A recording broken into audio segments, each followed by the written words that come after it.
Hi, I'm Amy. And I'm Kirsty. And this is our podcast covering the highs, lows and realities of parenting a child with neurodiversity. Each week we'll be sharing updates from our lives and hearing from a variety of guests about their advice and experiences. This is Love Needs No Words. Hello and welcome to this week's episode of Love Needs No Words in the run up to Christmas, which is always a bit of a turbulent time for our little ones at school and at home as changes start to happen and the excitement ramps up. So how are things with you, Kirsten? How is Max this time of year? How are things with us? Bumpy, I would say. It's probably, you've got a glass of wine. I've got a really boring cup of tea and she's got a glass of wine. And you know what? I ate my second mince pie of the day just before we started this podcast recording. And I didn't feel a single ounce of remorse. No, I love a mince pie. You can't feel bad this time of year. It's obligatory to eat as many as possible, I think. I just love them. And I don't start eating them until the beginning of December because I could eat them and eat them and eat them. So when they come out in September or whenever ludicrous time they come out, I always think, no, have some self-restraint, and then come December it all goes to pot. I'm like that with lint balls. I have to just literally, I can't just eat one. It's just impossible. And Terry's chocolate orange, just get it away from me. That gets completely inhaled. I like what we've gone completely off track. We've only just started. I love, is it Tony's Chocolonely? Oh my goodness. Tony's. I only got introduced to that this year. It's nice. An absolute guilty pleasure. And yeah, it's so good. It's so good. But it's not good for my waistline.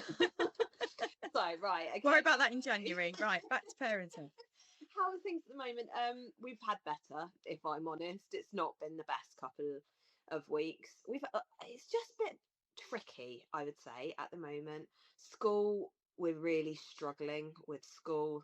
He's really struggling in school. This happened last year, and I don't know whether it's a combination of the run up to Christmas or whether there's more to it. It's really difficult to know. There's a lot of bugs going around. He's not overly well. My daughter's not been very well, so that never plays well for us if he's poorly.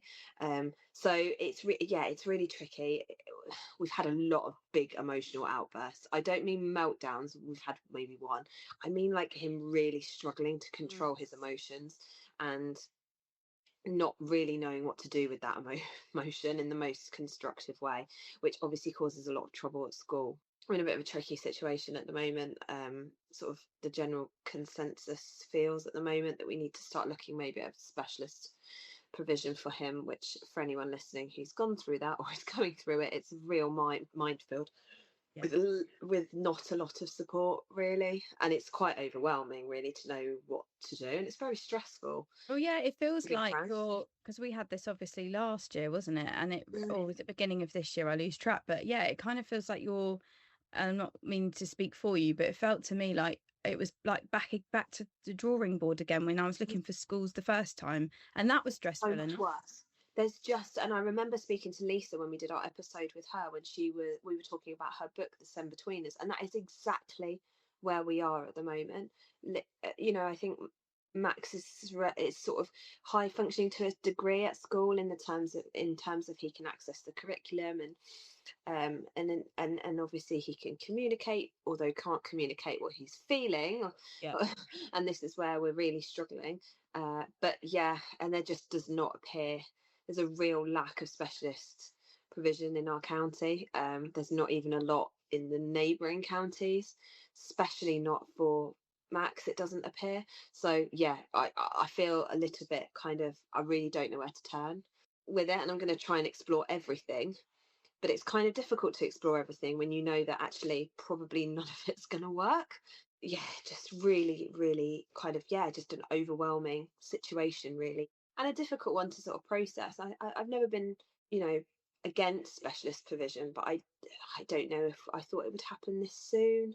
Yeah, or it's a bit challenging. So it has been a hard couple of weeks, to be perfectly honest. Yeah, it's a lot to process for both of you, but then also it, like you say, it's very difficult to know what schools to look at and where you're not going to be wasting your time as well. I know.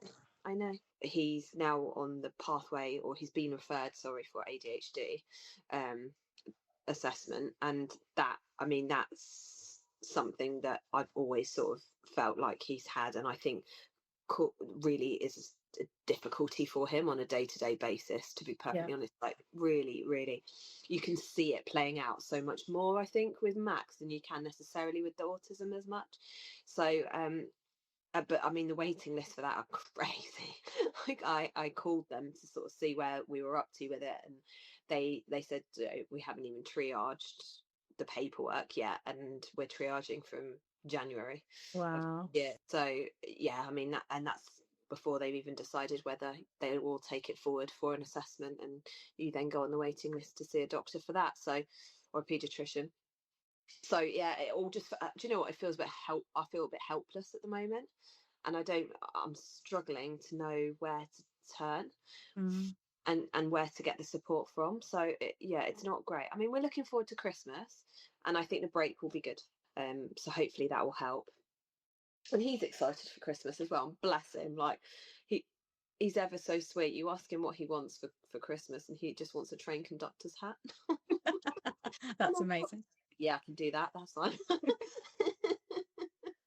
It's just quite difficult with the time of year as well. It's not something that you really want to be thinking about leading up to Christmas. But I think you're right. I think it's good to just, like I did, go and explore everything, and then, you know, you'll have a better sort of knowledge of what you think would work best. But yeah, I know how stressful it is, because it just feels like you're kind of back to the drawing board again and not knowing where to turn, like you say. But yeah, well, we'll keep us up to date with this journey.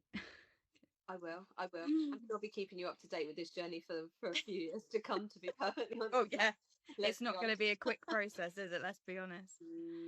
No, I don't think so. How's things with you? Well, the first thing I was going to say was, I love this time of year for so many reasons, but I'm finding like the illnesses are like brutal. So there's so much going around, especially with our little ones. And yeah, I just keep praying that they're not ill for the Christmas week, but then that will probably be when I start to feel it, because everyone else is better, and then my body will relax. So I can just see myself downing Lemsip alongside the Baileys at like 8 a.m. Yeah, yeah. And One nothing after the says other. Christmas like a hot lemon drink and a Bailey. Yeah, exactly. Like you, I'm definitely ready for a break now, and I feel like both the kids are. I feel like they're just both exhausted and just need a bit of time off. But yeah, this time of year isn't too bad. So it's just crazy for us that Alex has started saying Christmas, star, bauble, Santa. So he's definitely aware of it all this year, which, like last year, he just wasn't.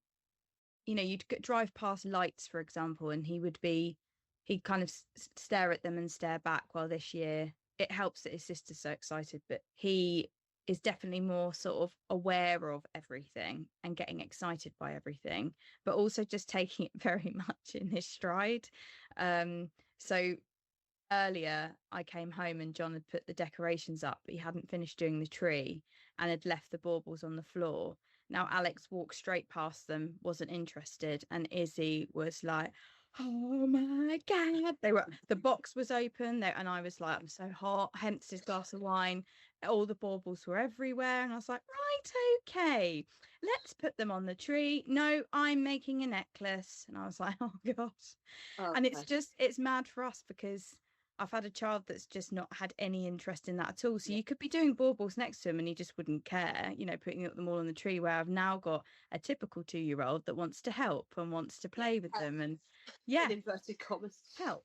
So yeah, that's been interesting for me, because it's like, oh right, okay, this is what they mean. Okay. But yeah, he loves opening his advent calendar every day. That's something he looks forward to. And yeah, as I said, like, enjoys all the lights on the houses as we drive past. But what I've noticed is with the boost of language and the understanding has come this sort of level of anxiety. And again, I think, like you said, there's a lot of anxiety for autistic children around this time of year, because everything is different and it's for a really short time, so that must be confusing anyway. their lounge starts to look different. Their rooms in their house start to look different. Everybody's talking about words like Santa and present, which Alex is saying this year. But I think with that has come this kind of level of anxiety of like, well, what is this? What does it mean? And when you're learning all of that, I guess a little bit older as well, it's probably even more anxiety fueling. It's what school is slightly different now because, there's, performance practice, there's change of classrooms while they're sorting things. So there's loads of change. And interestingly, today, his speech and language therapist said that. So she said to me how hard this time of year is for children with autism. And she wrote it in her report today because he just isn't as engaged as he usually is. Although she's noticing more words, he's struggling to focus as much because there is so much going on around him. And that was really interesting. And I think that this must be really true of the loads and loads of children, because like I said, we felt like we saw this last year, and I don't know if it's like there's additional pressures on them in a way that we don't see. Like you talked about, like the assembly, that's really lovely, but actually, do they feel nervous? Do they not know quite what's coming up, and all these things? And even Max like loves to know what's happening during his day. He like, school have said he's really kind of obsessed, I suppose, about the timetable, and lots of stuff's happening that's different to the timetable. So he'll come home and he'll say, oh, no computing today because, and I'll say, oh, why? And he'll say, oh, because we were doing rehearsing for the assembly. And he says it in a very sort of deadpan manner, so he's not like, oh, sad, or oh, really happy about it. But I just wonder if, like you say, it just builds that kind of anxiety of, oh, my day feels different, not really sure what to expect. Even like you've got friends, their friends are being off, children are unwell, they probably feel unwell. Like Max is a master of this, and I think we don't always realize how unwell he's been, because he doesn't always tell us. Like he will not really say, oh, I've got a headache or whatever, unless he's really, really poorly.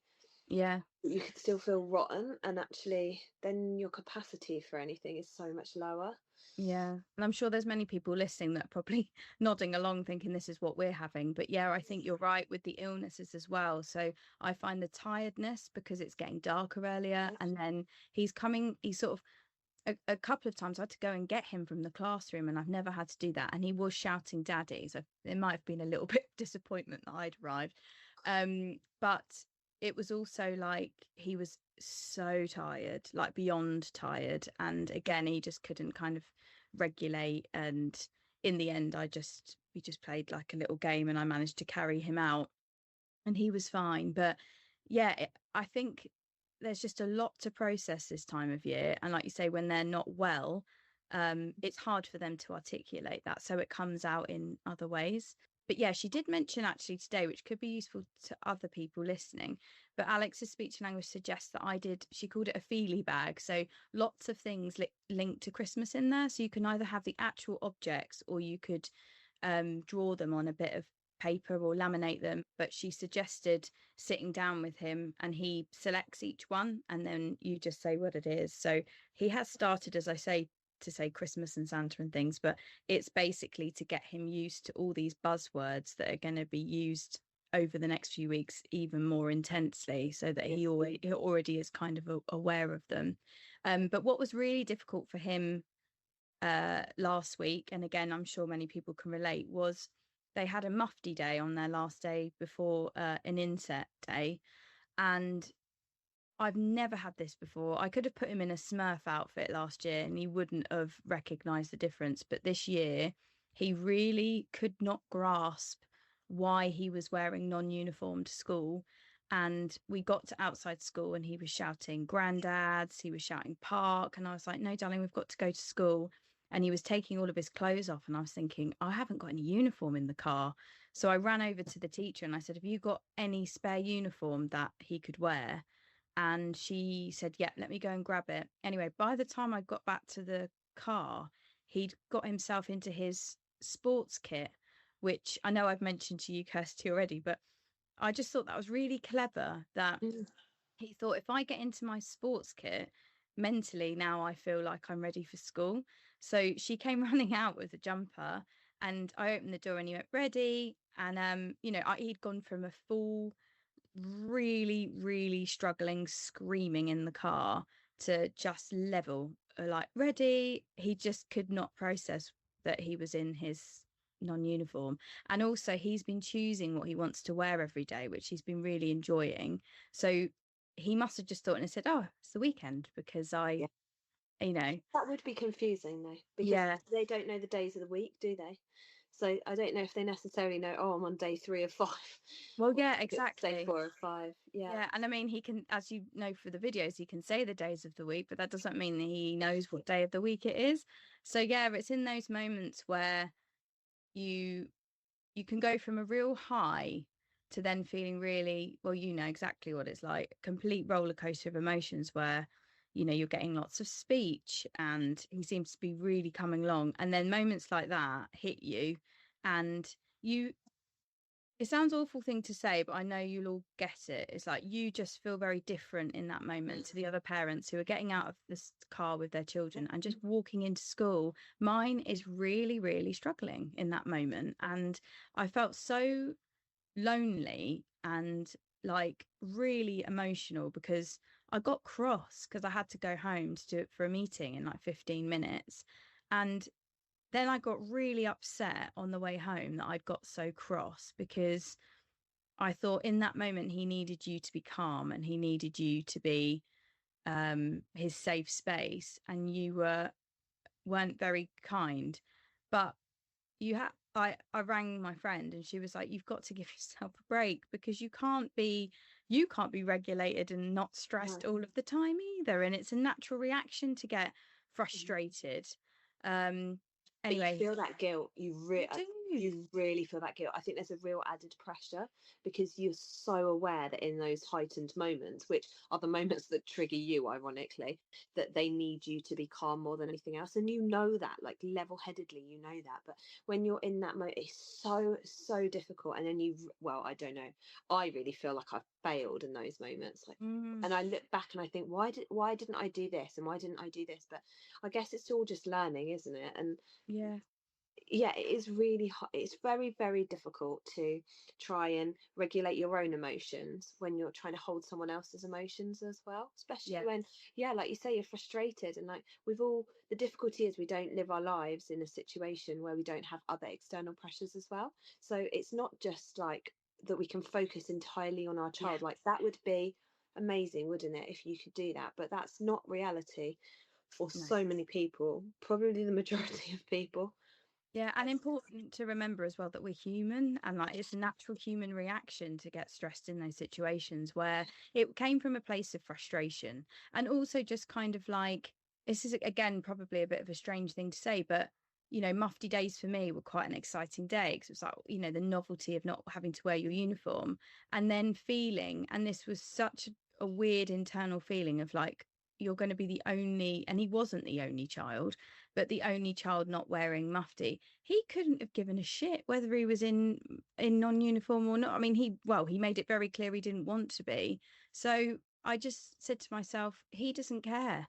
And then he went in fine. And then when I opened his books, he's got a communication book this lady fills in, his one-to-one. At the end of the day, it was like he had the best day this week, was playing with all of his friends at playtime. And I thought, well, there you go. Mhm. Like that, I thought it was going to probably be the worst day of the week, but if he was happy to go in with his uniform, then that's what needed to happen. So Absolutely. I've thought already about state next time. So I'm going to get his Senko to do a social story about Mufti Day, so that I can get that out every time, and just take his uniform with me, so that if You're prepared, and then you yes, don't have the frustration. yeah, And actually, you'll be so much more prepared next time because you've gone through it once before. But it's like there's always these new moments, isn't there, where you tripped up and you're like, okay, I won't do that again, or I know what to do for the next time. But it's like Balloon Gate and yeah, now Mufti Gate and all these things. It's just new. It's just a new yeah, experience, and it's tricky. Like the amount of times I've gone somewhere with Max and I thought, oh, yeah, like I should have done that in hindsight. And do you know what? We do this all the time. it was my nephew's birthday, and my sister's really, really good at remembering to bring stuff with her to occupy the children. I think we have Always so much forget. to try and remember. I always forget. Like, I'm thinking snacks, I'm thinking food, but then I always forget like that part of things. So yeah, fortunately she bought some stuff with her, and it was, it was so much more of a successful meal than it would Yeah. have been had that not have happened. And I think, yeah, I need to be better at things like that. But it is like, your mental load is a lot, not to Mhm. bring out that word, but it is a lot. You are juggling a lot of balls at any one time. It's really hard to remember, and to be able to do it all. Yeah. And it's so easy in hindsight, isn't it, to say you should have been calmer. But actually, in that moment, I was frustrated. He was Well, frustrated. And at the end of it, he went in fine and we said goodbye like we normally would. And he had a great day. So, yeah, you can't it's be important. perfect all the time. No, you can't. And you've got to just, like you said, just the next time be more prepared, and you'd know what to do next time. But yeah, it's those first times of anything, you're just like, it was more of like a what? Like, you've never been like this before. But I guess as well, and his speech and language therapist said that with more words comes more understanding, comes more being quite meticulous about things, and like, no, this is what I go to school in, this is what I wear at the weekend. Mm. Don't switch this around because it Yeah, confuses me. absolutely. Yeah, but not quite the ability to be able to verbalize that, like, because that's a really complicated thing to be able to understand, do, and talk about. Like, Max wouldn't even necessarily be able to articulate himself in that way either. You can just see it through his behavior, and Yes. whether that be, like, they're really dysregulated, or they don't want to move out the car, or whatever it might be, they're telling you, no, I'm not having any of this. This does not feel good for me. I'm having it. Yeah, exactly. And And it you is want just managing. them to have like a regular experience, exactly like you Yeah. said. Like, you want them to feel the same emotions that you had. You felt positive towards Mufti Day, so you want that, like, naturally you're going to want them to feel the same way. Yeah. But so then you have to just kind of like process the fact that that's okay that they don't like. Actually, they'll probably feel excitement about stuff that you don't, and have never, yeah, and that's fine. But yeah, it's just coming to terms with some of those things, isn't it? And like John said on the way home, he was like, how many mufti days has he got coming up? Like, this, he's only in year one. Like, doesn't mean he's never going to like mufti day. So, it's going to be fine. But yeah, in those moments, you're like, bah. I know. Um, You kind of have to look at it in the grand scheme of things, don't you? Another point I put down is that he's not part of the school play this year, which I've got mixed emotions about, because I I understand that he wouldn't be able to sit still for that long, and we basically agreed that he would, so if you give him two options now, stay or go, he can choose. So every time he went into the hall and they were practicing, he wanted to go. So it wasn't like they haven't tried and that they don't want him to be part of it because it's easier or whatever. It's that they gave him a choice and he didn't want to. So um yeah, so that's, I mean, it's obviously saved us from, I'm sure, lovely singing from the other children. But yeah, it just pangs, and the teachers understand that, because it's just another thing where you feel a little bit different as parents, and all the parents waiting for the children are talking about it because they've all had to get um their outfits ready this week, and they had to get them prepared by today, I think. Again, he won't care. He's made his choice, and that's all that should matter. But you know what I mean? It's just the little things that you just feel a little bit sad about. And I said to them, oh, maybe next year. And again, they're always so good in that they said, you know there's a few not taking part, it's not just Alex, and we just want them all to feel comfortable. We don't want them to do anything that they don't want to do.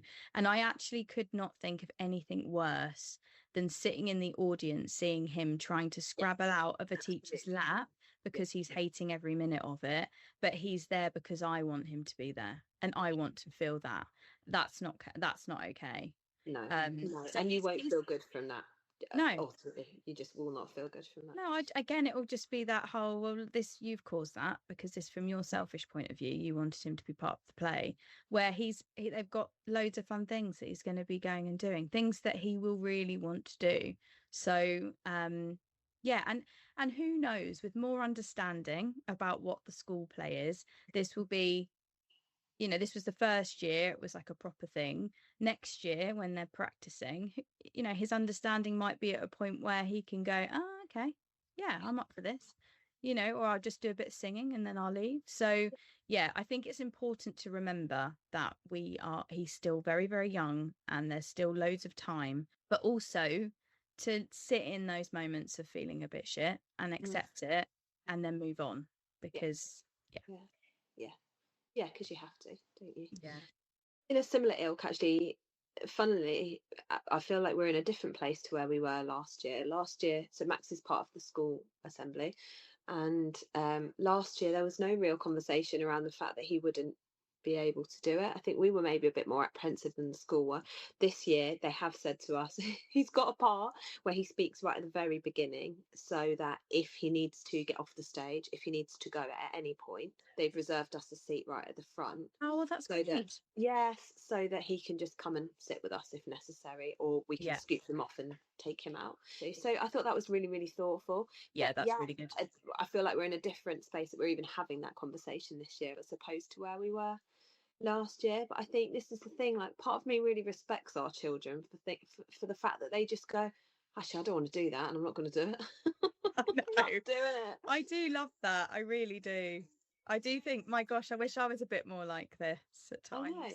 they're not they don't do things because it makes other people feel good. They do it because they want to do it, or they don't do it because they don't want to do it. And I kind of, yeah, part of me respects that a little bit. And they don't care who's looking.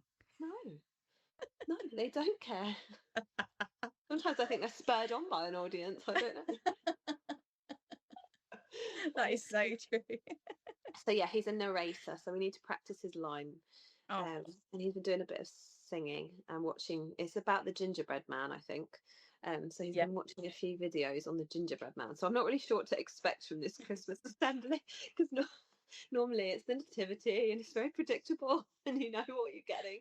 But I really don't know what it's going to look like this year. So Yeah. please, I mean, it's not going to be like a London theatre performance, let's I put it would that say way. probably not.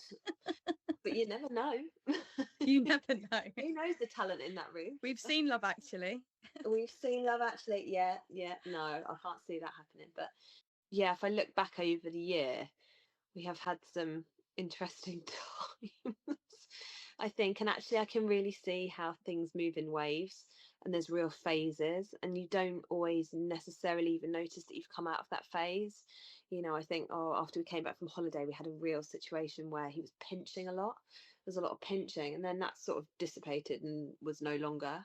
And then we had a really awful spate of sleep where he was literally waiting. Did I speak about this on any of the episodes? I can't remember, but we had a terrible time of sleep where he was literally waking up every single hour, and I was like, what has happened? And I know this is a You lot. did. I know this is people's reality, and I get it is brutal. But we've been relatively fortunate, I would say, up to now, that he's been a fairly reliable sleeper through the night.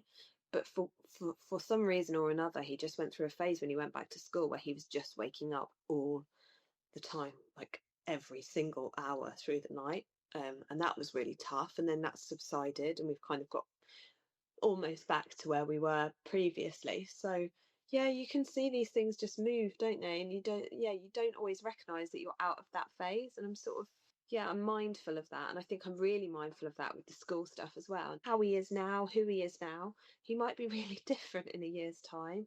And I don't want to make the wrong decision, because I don't want to keep moving him. Yeah, it's really, really tough. And I even think after Christmas, they'll be different because, again, it goes back to this time of year being quite difficult for them. But a really good point you made about the positive stuff and also not noticing things changing because you're just in it, you're just living it. I've actually started writing notes on my phone of things like each month, and then I can look back, and you could look back and go, oh my gosh, in June he was up every night and now he's coming in at 6, or whatever it is, and it makes such a difference. And for us, I know people like to hear sleep tips, whether it works for your child or not, but the things that seem to be working for us, so Alex was always 4:30 and we're now 7:15, which is, I never ever thought we'd get to this point. All we've changed is we've been putting magnesium salts in the bath, giving him a magnesium gummy in the bath as well. So it's probably high on magnesium. Loading him up. But also I've been tucking his duvet right under the mattress. So basically he's not wedged at the top, but wedged at the bottom. So he feels really secure in there. And that seems to have helped. And last night the duvet came off in at 5:45. Yeah. They get cold, I think. Yeah, my daughter's a shocker for this, actually, more so than Max, because she's so little and she's in a big bed, and she just gets really, really cold. I've started putting her back in a sleeping bag in her duvet, because she just kicks the duvet off and then she can't get it back on again.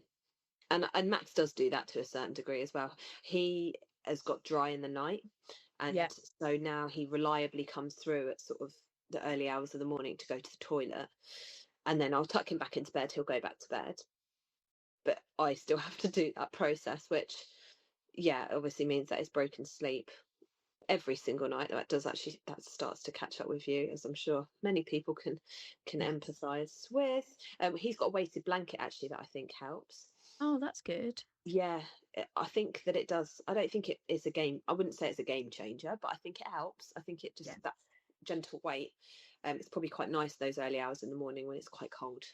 Yeah, as well.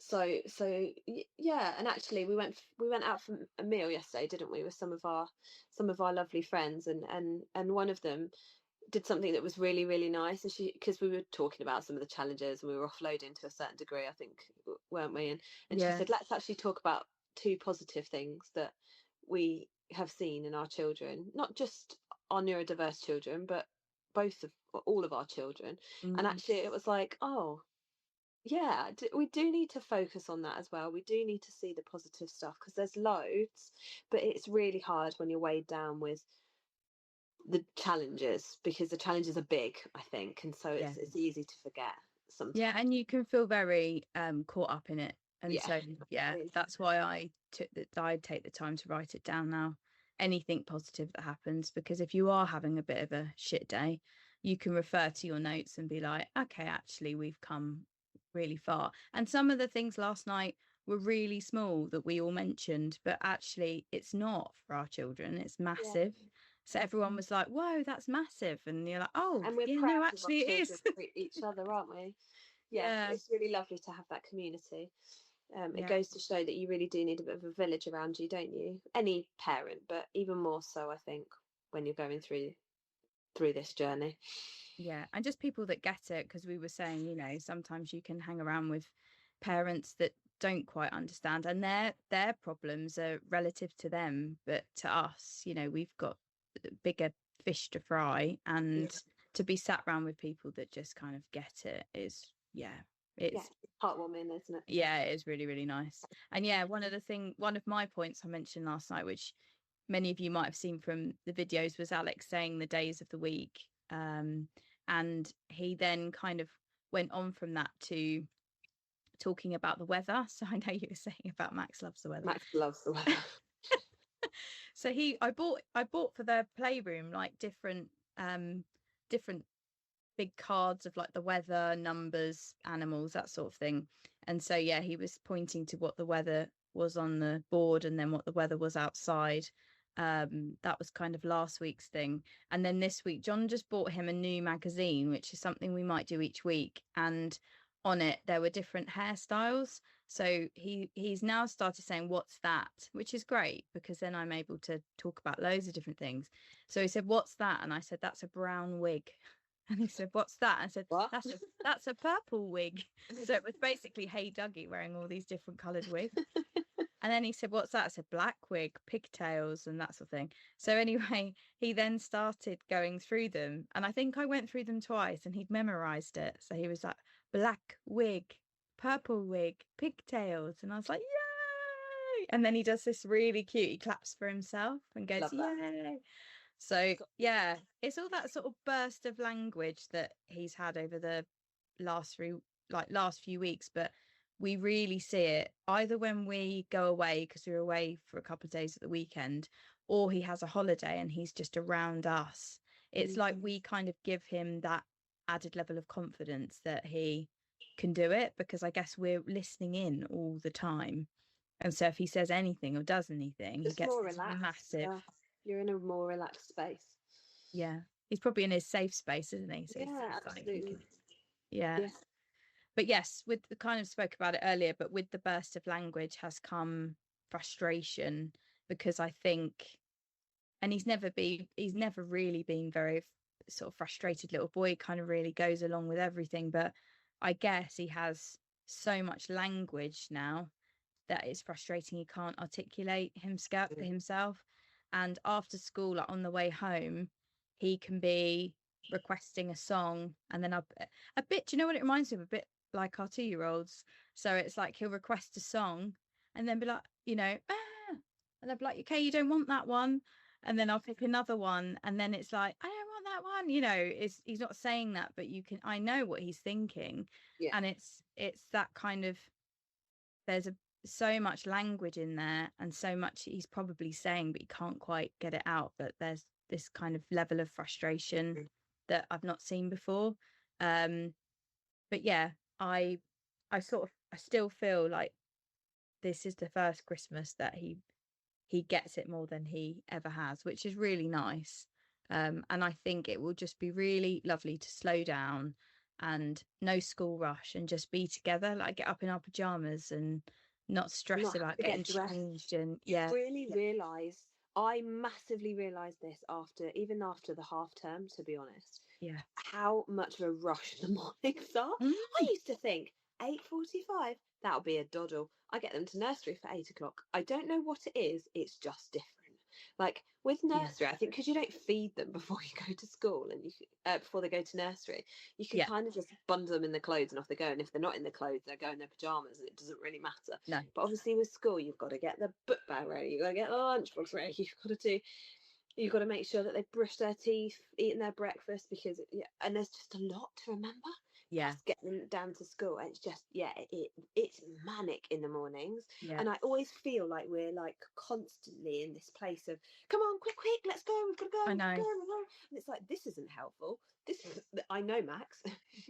This is the last thing he needs. But you can't help yourself because you are running out of time. And this is where we end up with a lot of pushback sometimes. His best days are actually the days where he often ends up scooting to school. I think that exercise in the morning is really good for him.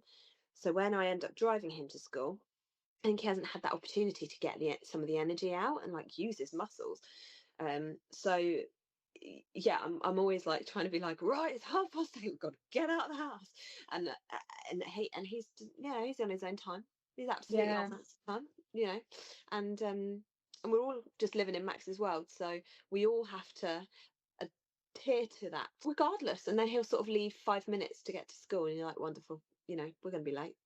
And then you're kind of stressed, and then you're thinking, I've got to be back for a meeting, and everything's just, and I'm just looking forward to not having that for a couple of weeks. Yeah, and I also think as well, I was saying to a friend at work today, I think because we don't take much leave at this time of year, because why would you? It's horrible outside, that sort of thing. So it feels like a really long time from your summer holiday to Christmas. So if it feels like that for us, it's got to be feeling it for them. And that, yeah, I really do feel like, we just all need a bit of a break. So are you busy over Christmas, or are you slowing down a bit? We're really going to slow down, to be honest. We're going to my sister's for Christmas Day, and we'll visit my parents-in-law. Other than that, we really don't have a lot planned. Matt's working again for a couple of days, so surprise, surprise.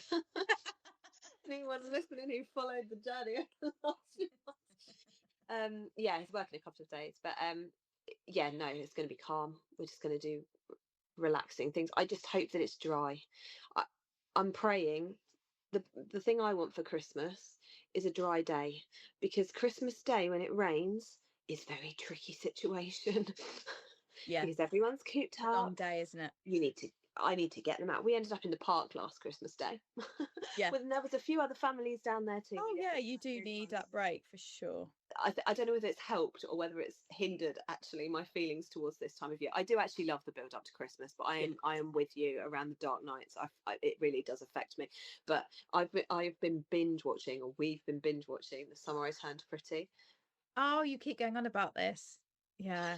If anyone's listening that's watching it, please get in touch, because Kirsty's desperate to speak to someone. I want to talk to somebody about this, and no one's watching it. No one's watched it. I'm frustrated. Yeah, I want to talk to someone about it, but yeah. We're all watching the Celebrities in the Jungle. That's why. Yeah, Once I've got through that, I watched it because I got so hooked on this series. I didn't even realize. I didn't remember that it was on, and then I sort of saw it on social media, and I thought, yeah, no, it's too far gone now. I can't go back again. I'm still committed to this series. So yeah, no, that's been good. But I've been kind of living out my my dreams for hot weather through that program, just kind of tunnel visioning into it. Lovely and warm. So a nice slow Christmas for you then. Yeah. Will it be slow for you? Yeah, I'm really hoping to slow down. It is my birthday actually on the 23rd. So ironically, I used to get really emotional at this time of year because it was a lot, when you were little and it was your birthday, then 2 days later it was Christmas. It was just a lot. That's terrible planning. Yeah, I know. Terrible parenting.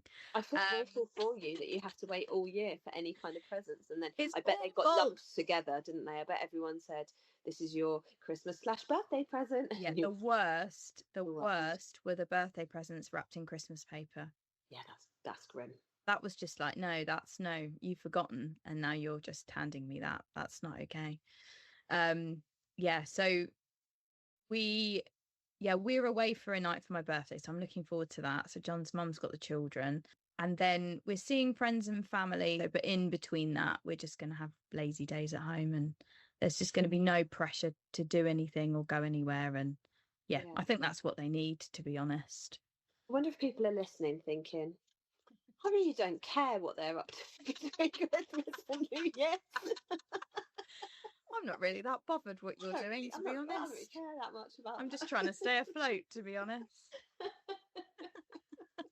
So yes, we've got a couple of guests coming up over the next few weeks, and then we're going to take a couple of weeks off for Christmas. So yeah, I guess this will be our last chat before after Christmas. So we just wanted to say thanks for you all listening and hanging in there. And yeah, we hope you all have an amazing Christmas when you get there, and we'll see you on the other side. Yeah, happy Christmas to you, and happy Christmas to all the listeners. Thank you. Yeah, from both of us, thank you, because it's been really lovely this year, hasn't it? Yeah, it's been really good. Lovely. We've had some great guests, and it's been nice, and hopefully one day we'll be able to listen back to this actually and just reflect on the journey with the children, and hopefully it's helpful as well for some of you listening. I also wanted to just mention, actually, because one of my friends who does listen to this podcast got her autism diagnosis today, and I just wanted to shout out to her, because I just want to say that I'm very proud of her, and that she's amazing. Oh, that's really nice. And yeah, just have a great Christmas, everyone. Don't put too much pressure on anything, and just do what makes your children happy, and don't care what anybody else thinks. Have a happy chicken nugget Christmas. Absolutely. Merry Christmas, everyone. Merry Christmas.